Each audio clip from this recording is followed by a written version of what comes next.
Recording in progress. 네. 그러면 강의 시작하겠습니다. 네. 그, 어느덧 다니엘서가 오늘이 마지막이죠. 이제 6장까지 하고, 이제 마무리를 지을 텐데요. 그 6장 들어가기 앞서서, 이제까지 배운 내용들을 좀 요약 정리하도록 하겠습니다. 특히 다니엘서 전체를 보면은 그 내용, 그 다니엘의 묵시와 이 다니엘서가 말하고자 하는 내용을 두 단어로 정리를 할 수가 있습니다. 우리가 이미 살펴봤던 이 원어죠. 네, 원어 두 단어로 정리할 수 있는데 첫 번째는 바로 이 단어입니다. 이 바이텐 조금 깨졌는데요. 네, 바이텐이라는 이 히브리어. 네, 이 단어 우리 언제 배웠죠? 네, 이 다니엘서 1장에서 나왔던 단어입니다. 어떤 뜻이냐면은 이게 넘겨주다라는 뜻이었죠. 네, 지금 이 상황을 보는 관점을 말해주는 거죠. 네, 지금 상황이 이 바벨론이 이 유다를 둘러싸고 완전히 에워싼 것처럼 보이지만 그게 아니다. 실상은 하나님께서 이 유다를 바벨론에게 넘겨준 것이다. 이 하나님께서 넘겨주시지 아니하시면은, 허락하시지 않으면은 이런 일들이 결코 일어날 수 없다라는 그런 의미로서 바이텐이 쓰였습니다. 그래서 이 땅에서 일어나는 그 모든 일들, 그 때와 시들, 그리고 나라의 움직임들 모두가 다 이 하나님의 주권에 달려 있다라는 그런 의미를 가지고 있죠. 그리고 이 하나님의 주권은 무엇을 통해서 알려지고 성취가 되죠? 네. 바로 묵시를 통해서 알려지게 됩니다. 묵시를 통해서 하나님의 뜻과 하나님의 다스림, 주권이 알려지고, 그리고 하나님의 말씀, 하나님의 계획들이 성취되더라. 네, 그것을 보여주고 있죠. 네. 그래서 그런 의미에서 바이텐이라고 요거 단어를 좀 살펴봤습니다. 그리고 두 번째는 이제 예디야죠. 예디야. 네, 이거 무슨 뜻이죠? 이 예디야라는 단어가 네, 알게 하다, 네, 가르치다라는 그러한 뜻이죠. 네, 무엇을 알게 하고 무엇을 가르칩니까?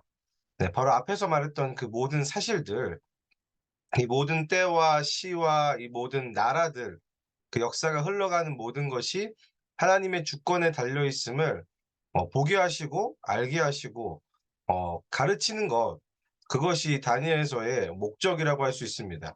그래서 그 가르침을 받은 자들이 바로 이 바벨론의 느부갓네살 왕이고, 또한 지난 시간에 살펴봤던 이 벨사살 왕이죠. 근데 벨사살 왕은 실은 이제 그 모든 것들을 다 알고도 하나님을 어떻게 했습니까? 네, 하나님을 무시하고 업신여겼다.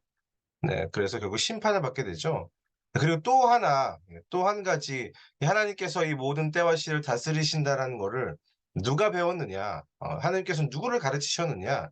바로 포로로 사로잡혀온 이 유다 백성들에게 하나님이 어떠한 분이신지를 가르쳐 주셨습니다. 이렇게 포로에 잡혀와 있는 와중에도 그 열국들을 다스리시는 하나님의 그 역사를 직접 보여주신 거죠. 무엇을 통해서요? 네, 이 열국들의 그 왕들을 통해서 왕들이 꾸었던 특별히 느부갓네살 왕의 그 꿈과 그 묵시를 통해서 하나님의 다스림을 그 백성들 가운데 가르치셨습니다. 네, 그래서 결국에 이제 하나님께서 그 모든 계획들을 다 성취하시고 묵시의 성취에 따라서 이 한 나라의 흥망성쇠가 결정된다는 것까지 그렇게 우리가 보았습니다. 묵시의 성취에 따라 나라의 흥망성쇠가 결정된다. 그래서 이 묵시를 무시한 결과로 이제 바벨론이 멸망하게 되고 이제 메데바사 나라가 다시금 이렇게 서게 되는 그런 모습까지 우리가 봤죠. 네, 그래서 지난주 본문 우리 5장 31절부터 오늘 우리가 살펴볼 이 6장 말씀 있잖아요. 이 6장 말씀에서 이제 다니엘서의 이 시대적인 배경이 바뀌었죠. 이 바벨론의 다스림 가운데 있었던 이 유다 백성들이 이제 메데바사 연합국의 다스림을 받게 된 거죠. 그래서 실은 이것 자체가 이 하나님의 그 묵시의 성취라고 우리가 볼 수 있습니다. 왜 그렇습니까? 네, 그 느부갓네살 왕의 그 신상, 신상의 꿈, 네, 이미 역사의 격변을 이 느부갓네살 왕의 꿈을 통해서 하나님께서 미리 보여주셨죠. 이 다니엘서 2장에서 이 나왔던 그 신상 기억하시죠? 네, 이 머리에 그 바벨론 상징하는 이 금머리, 그 다음에 나오는 거, 가슴과 두 팔, 은으로 되어 있었습니다. 네, 그 부분이 어떤 나라를 상징한다고 했습니까? 네, 그 메대 나라를 상징한다라고 말씀드렸죠. 네. 무슨 말이죠, 이게? 네. 아무리 이 나라들은 다 바뀌고 인간의 통치자들은 바뀌어도 여전히 하나님께서 이 모든 것들을 다 주고 계신다. 네. 다 주관하고 계신다는 그런 의미를 가지고 있다.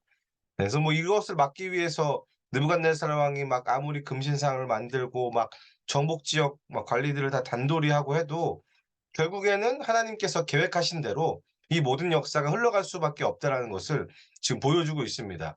그래서 그렇게 묵시대로 하나님께서 보여주신 그 묵시대로 이 6 장부터는 이제 이 메대의 시대, 이 정확히 말하면은 이 메대 바사 연합국의 시대가 이제 열리게 되는 거죠. 그래서 특히 이 5장 31 절부터 이 메대의 다리오가 이 고대 근동에 패권을 쥐게 되는 왕으로 등극하게 되는데요. 우리가 6 장을 살펴보기에 앞서서 이때 당시의 역사에 대해서 좀 우리가 알아야 됩니다. 특히 5장 30 절, 31절 그리고 6장 1 절의 역사 우리가 좀 알아야 되는데요. 이 성경으로 보면은 실은 이게 하루아침에 막 바벨론에서 메대로 막 바뀌어진 것처럼 그렇게 보입니다.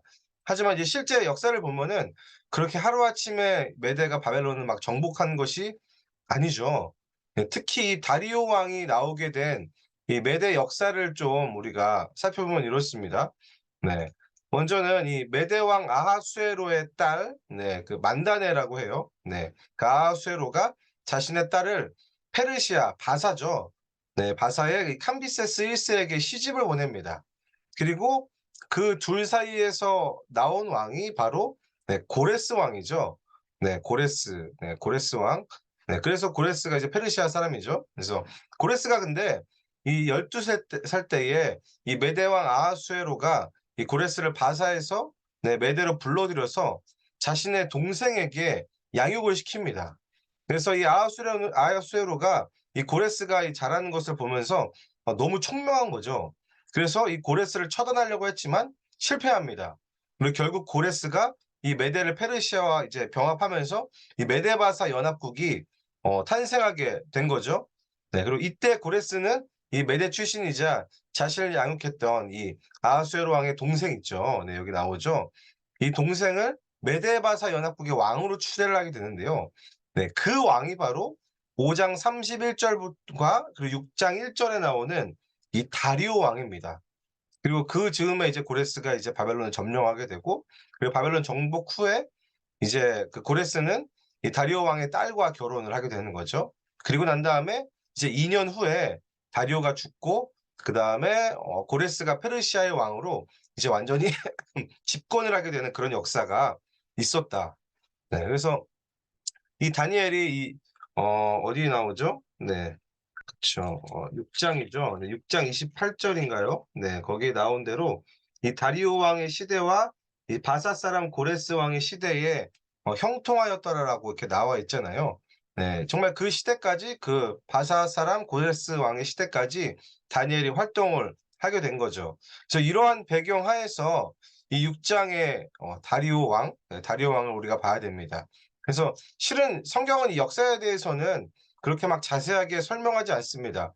그리고 엄밀하게 따지면 여기 나오는 막 이런 이름들 있잖아요. 뭐 다리오다, 뭐 아하수에로다 이런 왕들은 실은 그 당시에 통치자들을 그냥 한 번에 묶어서 이야기하는 보통 명사로 이제 막 이렇게 기록을 해 놓는 거죠, 성경이. 네, 이런 부분을 보면서 어떤 역사학자들은 이제 성경은 좀 이게 좀 허구다. 이름도 막 다 틀리고 그러지 않냐. 완벽하지 않지 않냐."라고 이야기하지만 실은 이제 그것이 성경이 틀린 것이 아니라요. 성경이 지금 중요하게 여기고 있는 관점이 있다라는 거예요. 그 관점이 있습니다. 성경이 지금 말하고자 하는 게 역사에서 어떻게 정확하게 역사를 기록하는 것 그거에 목적이 있지 않다. 네, 어디에 목적이 있냐면은 실은 그런 인간 왕들과 그런 역사들은 그냥 하나님께서 사용하시는 그냥 도구일 뿐이다.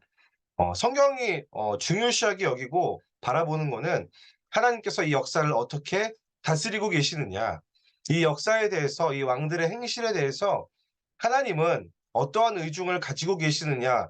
거기에 성경은 초점을 맞추고 있는 거죠. 그래서 이런 부분들을 기억하면서 우리 1절과 2절 말씀 우리 함께 같이 읽도록 하겠습니다. 네, 읽겠습니다. 시작.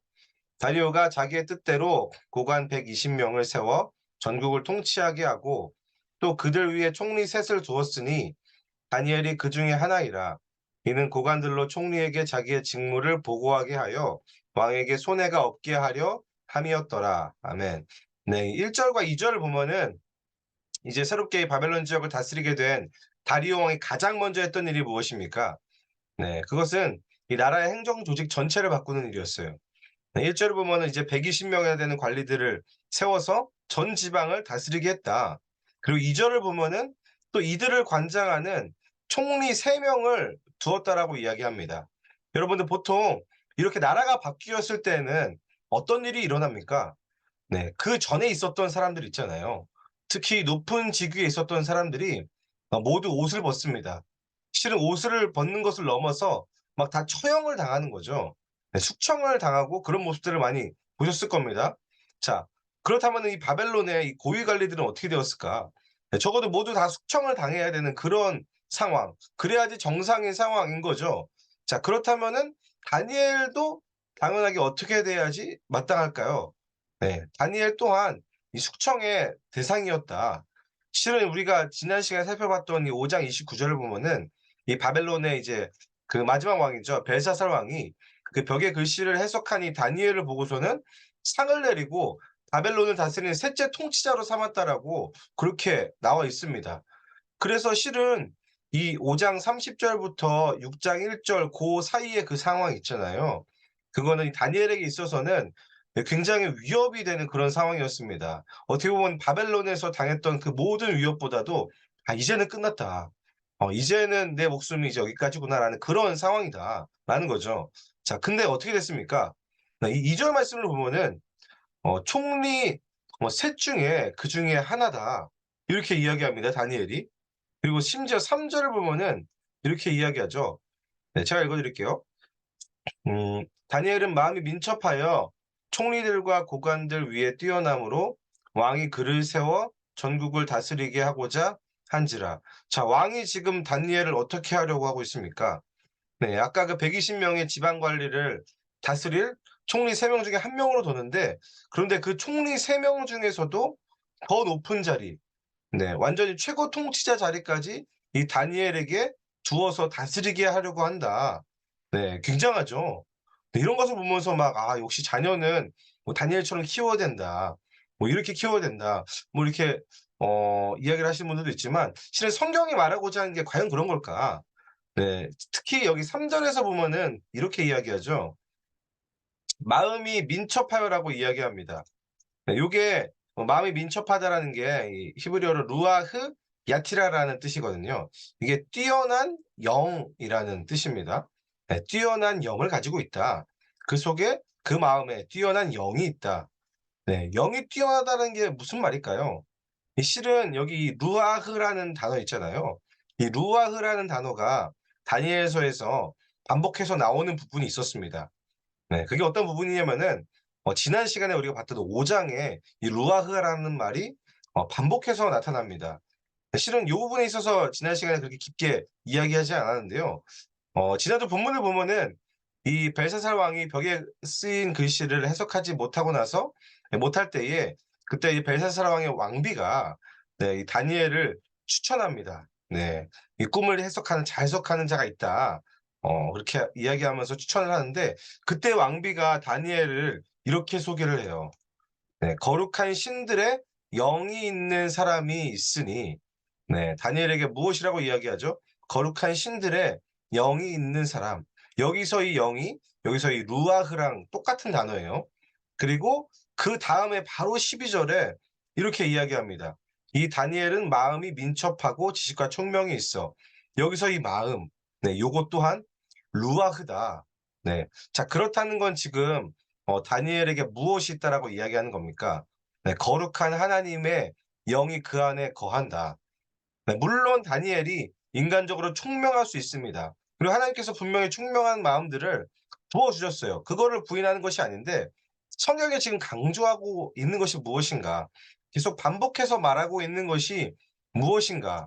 네, 이런 거죠. 다니엘에게 하나님의 영이 있었다. 그리고 다니엘의 모습을 보았을 때에 하나님의 영이 있는 사람은 어떠한 존재이고 하나님의 영은 사람을 통해서 어떤 일을 하시는가.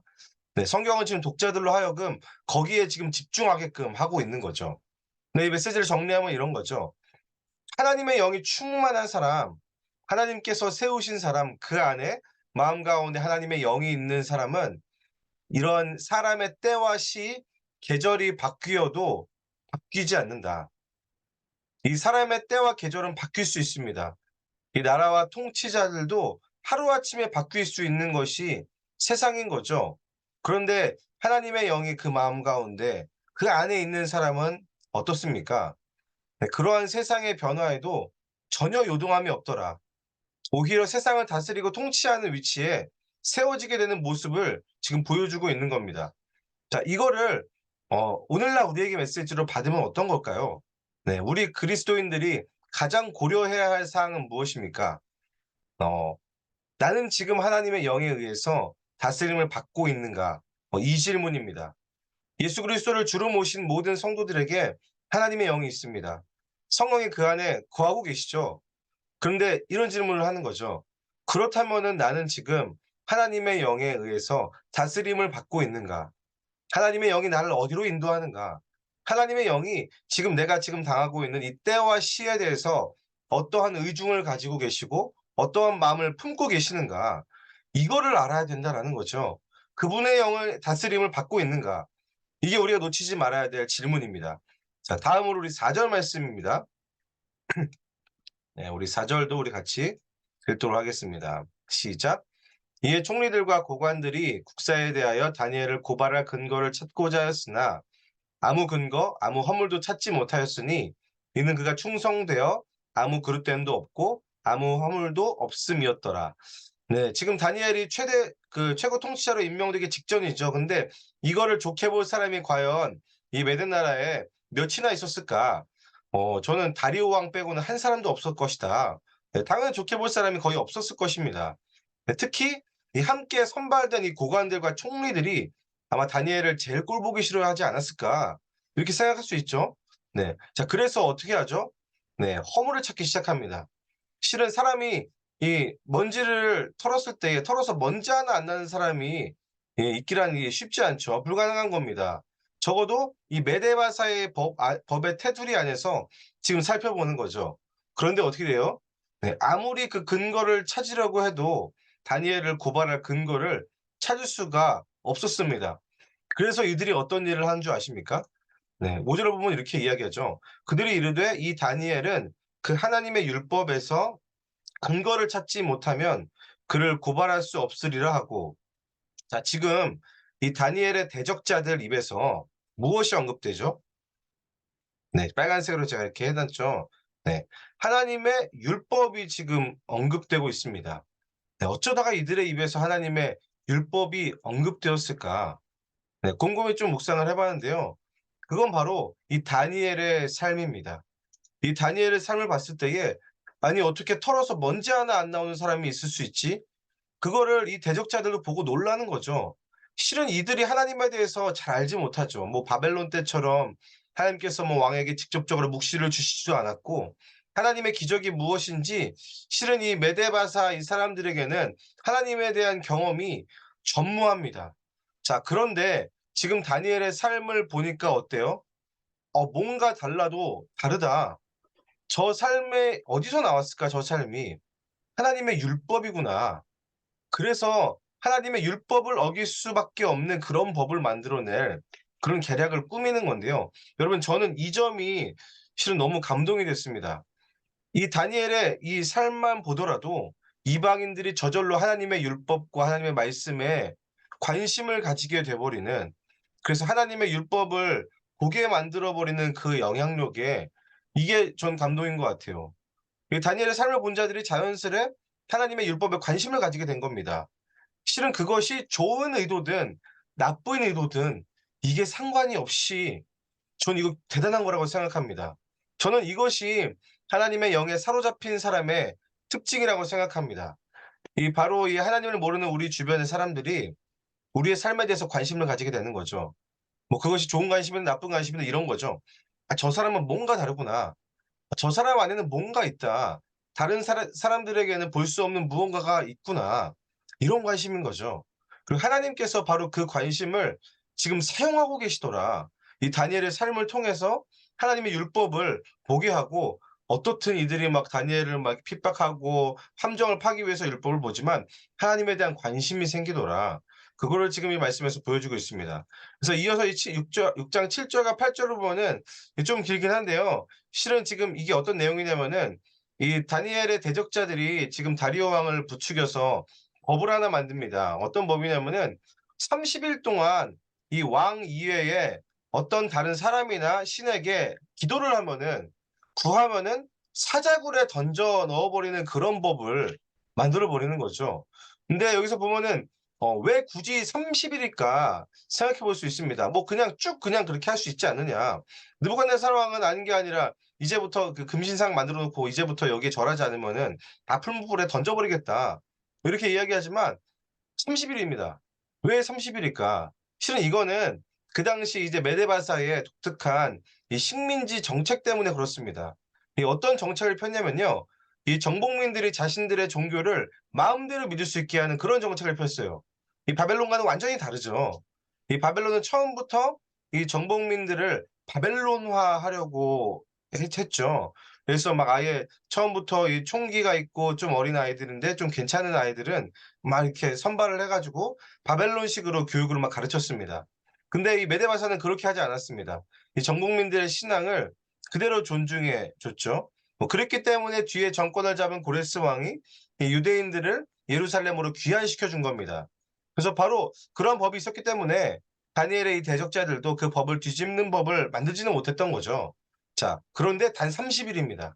이 30일 동안 왕이 아닌 다른 어떤 신이나 어떤 다른 사람에게 무언가를 구하면은 사자굴에 던져 놓는 그런 악법을 만들었더라. 자, 그리고 8 절을 보면은 이 금령에 대해서 뭐라고 이야기합니까? 네. 메대와 바사에 고치지 아니하는 규례를 따라서 이렇게 이야기하죠. 네. 메대와 바사에 고치지 않는 규례가 뭐냐면요. 왕이 어떤 법령이 만들어졌을 때 왕이 도장을 찍거든요. 근데 그 도장을 찍으면은 그 도장의 주인인 왕조차도 그 규례를 지켜야 한다.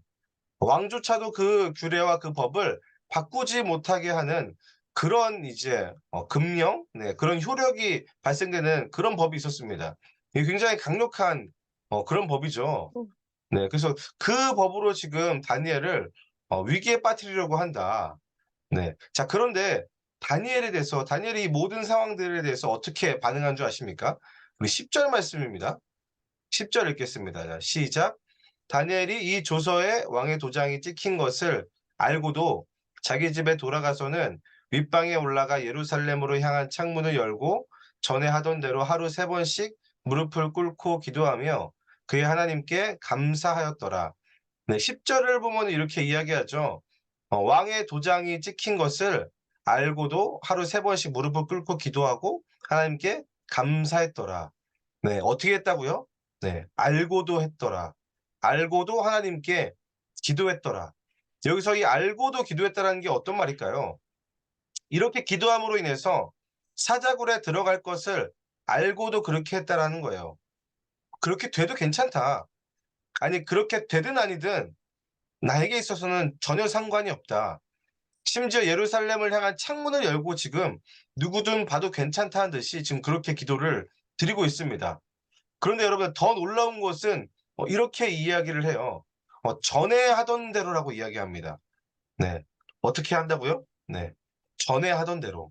근데 여러분들 이것이 그냥 형식적인 어떤 그런 종교 행위를 전에 하던 대로 했을까? 어 저는 그건 아니라고 봅니다. 네. 어떤 종교적인 행위를 그냥 이렇게 형식적으로 한 것이 아니다.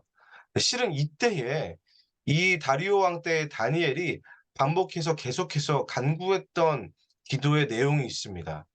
진짜 다니엘이 계속해서 간절하게 기도했던 그런 내용이 있었다.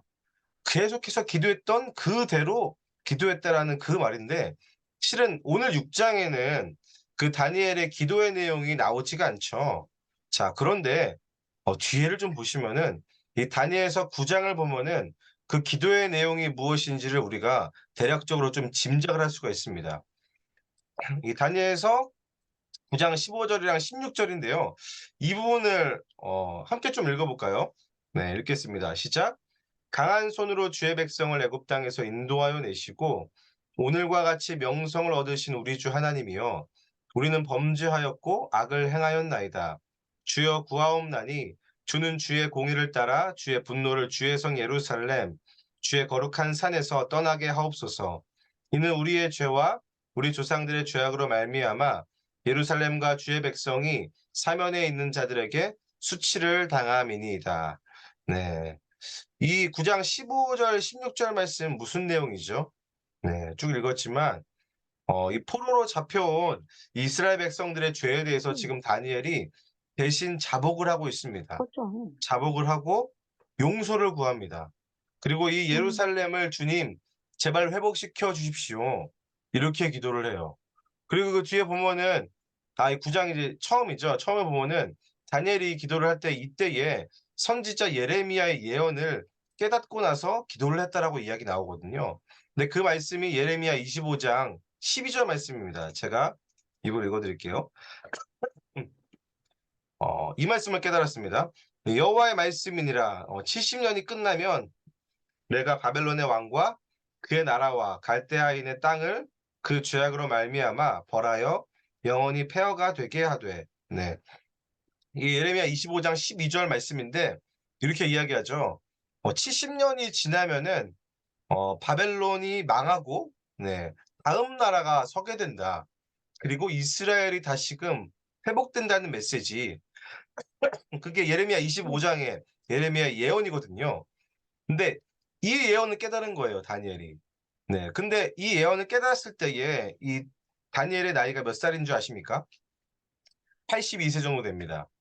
그래서 포로로 잡혀온 시기가 다니엘이 14살 정도라고 추정을 한다고 해요. 자, 근데 그 후로 지금 68년 정도 포로 생활을 하게 된 건데요.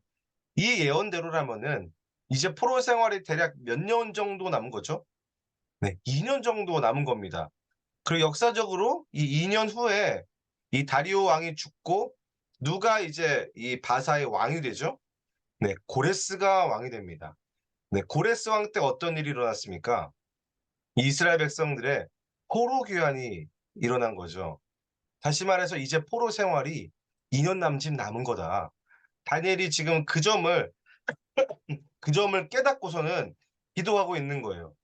그리고 이 9장 1, 2절을 보면은 이 다니엘이 언제 기도했는지 명확하게 나오거든요. 네, 이렇게 이야기합니다. 메대 족속 아하수에로의 아들 다리오가 갈대아 나라 왕으로 세움을 받던 첫 해.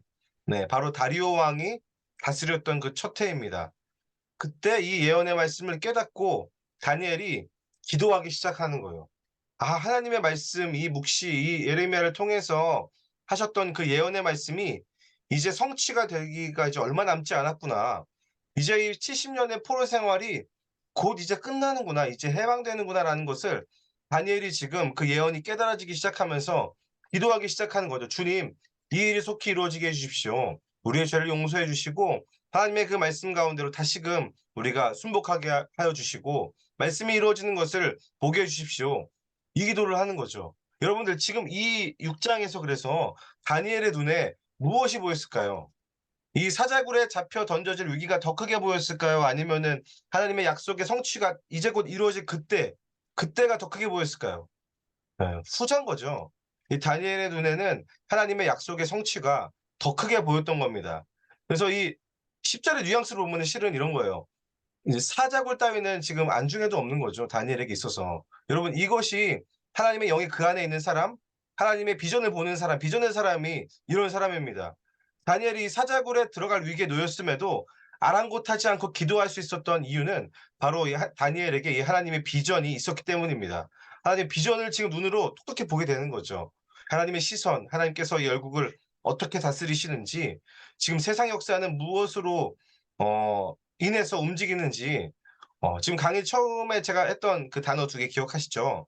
네. 이 바이텐과 예디야. 하나님께서 이 모든 역사와 시간을 다스리고 계신다. 그래서 역사에서 일어나는 그 모든 일들은 하나님의 다스림을 드러내는 것뿐이다. 바로 이런 하나님의 생각과 하나님의 비전이 다니엘을 완전히 사로잡았기 때문에 실은 6장에서는 사자굴에 대해서 굉장히 이거 지금 다니엘이 엄청난 위기에 처했구나. 다니엘의 믿음을 하나님께서 사용하셨구나. 이렇게 볼 수 있지만 뒤에 9장과 연결해서 보면은 실은 다니엘의 시선에서는 사자굴은 그렇게 중요한 게 아니었어요. 하나님의 말씀이 어떻게 이루어지느냐, 그거를 지금 눈으로 너무 시퍼렇게 보고 있기 때문에 거기에 지금 감동된 거죠. 감동되고 알고도 하나님 앞에 계속해서 기도할 수밖에 없었더라. 네. 그 내용입니다. 자, 그런데도 이제 6장 우리가 계속 보고 있으니까 14절부터 18절까지 보면은 이 다니엘의 어떤 그 비전과 상관없이 일이 아주 긴박하게 돌아갑니다. 네, 다니엘의 기도하는 모습을 보고 이 메데바사의 총리들이 와서 이제 왕에게 일러 바치죠. 그래서 고발을 합니다. 네. 그리고 나서 어떻게 되죠? 결국에는 이제 사자굴로 들어가게 되는 거죠. 그래서 현실적으로 봤을 때 실은 이 하나님의 아마 비전도 보고 한번 하나님께서 좀 상황을 좀 낮게 해주시고 사자굴로 들어가지 않는 역사가 좀 일어나 줘야 하는데 그런 일이 일어나지 않는다라는 거죠. 네, 사자굴로 그냥 들어가 버리게 되는 일이 오히려 일어나게 됩니다. 자, 그런데 어떻게 됩니까? 네, 우리가 잘 알다시피 이 다니엘이 사자에게 잡아먹히지 않습니다. 자, 근데 중요한 거는 이 사자에게 잡아먹히지 않은 것이 아닙니다. 중요한 건 이거예요. 네, 우리 22절 말씀이거든요. 우리 함께 같이 읽겠습니다. 시작. 나의 하나님이 이미 그의 천사를 보내어 사자들의 입을 봉하셨으므로 사자들이 나를 상해하지 못하였사오니 이는 나의 무죄함이 그 앞에 명백함이 오며 또 왕이여 나는 왕에게도 해를 끼치지 아니하였나이다 하니라. 아멘. 자, 이 22절을 보면은 누가 천사를 보낸다라고 이야기하고 있습니까? 네, 요렇게 이야기하죠. 나의 하나님이. 여러분 바로 이 지점입니다. 네, 나의 하나님이. 네, 지금 다니엘을 구원하신 존재가 누굽니까? 네, 하나님이시죠. 자, 그런데 그냥 하나님인가요? 네, 나의 하나님이라고 이야기합니다. 네, 이게 어떤 의미인 줄 좀 생각을 해볼 필요가 있어요. 다니엘이 지금 이미 하나님이 자기에게 어떠한 분이신지 처절하게 경험했습니다. 하나님이 나에게 어떠한 분이신지, 나의 하나님이 어떠한 분이신지를 경험해서 알았죠. 실은 요 6장 22절 나의 하나님 요거 하나만 나오는 게 아니라 6장 전체에서 하나님에 대해서 계속해서 반복되는 표현이 있거든요. 네, 제가 이 부분을 좀 세번역 성경으로 정리해서 좀 읽어 드릴게요. 네, 요렇게 이야기하고 있습니다. 네. 그의 하나님께 무릎을 꿇고 기도하며 감사를 드렸다. 11절. 네, 다니엘이 그의 하나님께 기도하며 간구한 것을 목격했다. 16절도 보면 그대가 늘 섬기는 그대의 하나님. 20절 그대가 늘 섬기는 그대의 하나님. 22절 나의 하나님이 천사를 보내셔서 23절 그가 자기 하나님을 신뢰했기 때문에 지금 하나님에 대해서 계속 반복되는 의미가 뭐예요? 네, 그의 하나님, 나의 하나님. 네. 여러분 다니엘은 하나님이 어떠한 분이신 줄을 알았습니다. 근데 이게 그냥 성경 지식으로만 알았던 것이 아니었던 거죠. 이 다니엘이 자기의 삶 속에서 하나님이 어떠한 분이신지를 직접 만나고 경험함으로 하나님이 어떠한 분이신지를 알았습니다. 그리고 이 하나님을 믿는 것이 너무도 당연한 거죠. 내가 이 삶 속에서 이 사자굴 앞에서 하나님을 선택하는 것이 너무 당연합니다. 다니엘은 그것을 이 바벨론에서부터 메대에 이르기까지 자신의 삶을 다스리시고 미래를 다스리시는 나의 하나님을 경험하고 체험해서 알았습니다.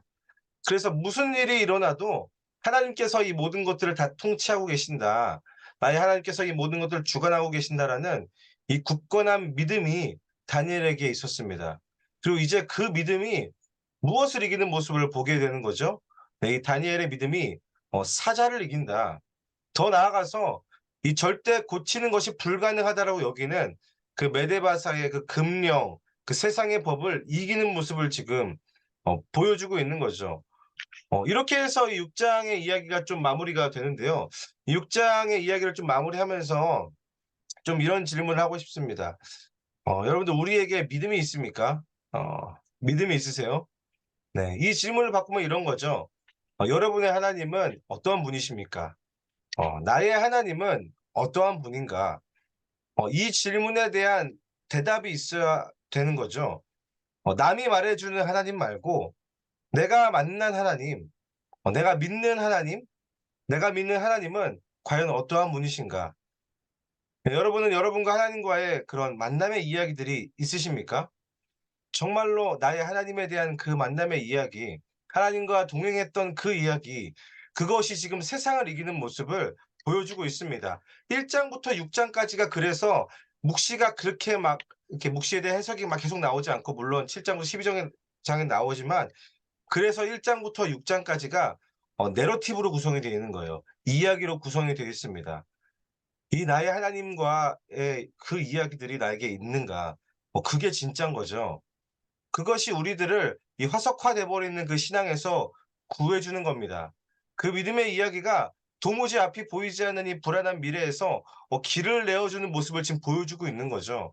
실은 우리의 삶이 두려울 수 있는 거죠. 예수님을 믿어도 두려움이 오더라고요. 예. 저도 마찬가지입니다. 뭐 아무리 기도를 해도 두려움을 주는 상황이 여전하고, 전혀 변하지 않아 보이는 것들이 막 산재해 있는 겁니다. 오늘 6 장으로 보면은 하나님의 비전을 막 보고 있는 그런 상황 중에서도 사자굴에 그냥 들어가 버리게 되는, 네, 그런 일들이 막 일어나잖아요.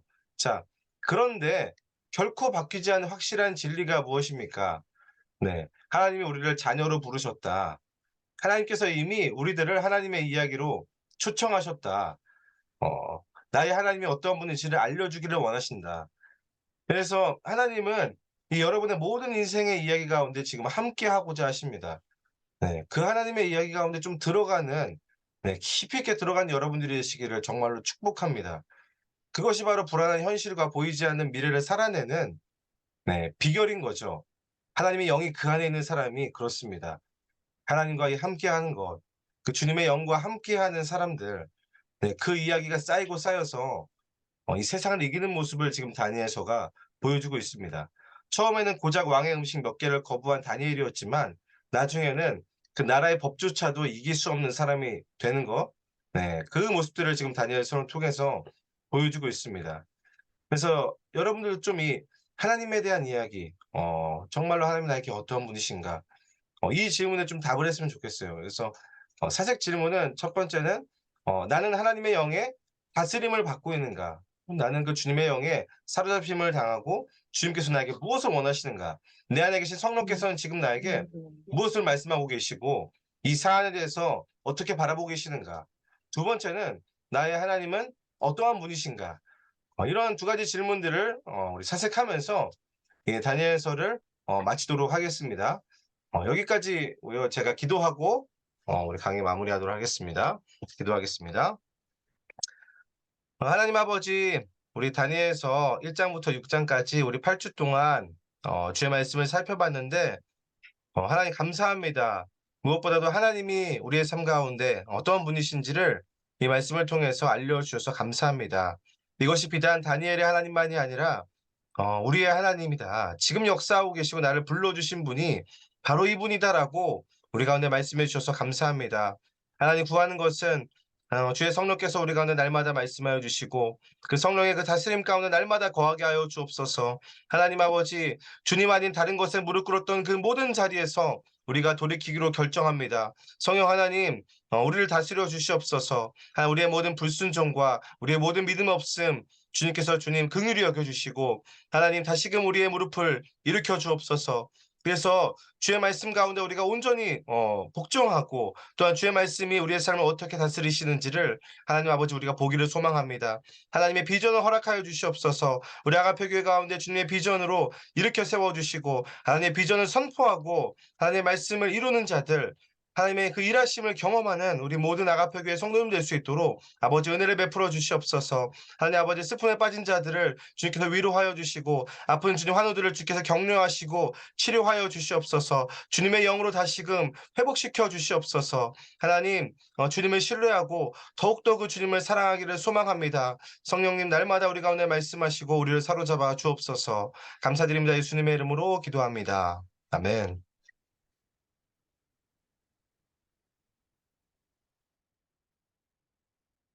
수고하셨습니다. 네, 수고하셨습니다, 목사님. 다니엘서 귀한 강의 해주시느라고 고생하셨습니다.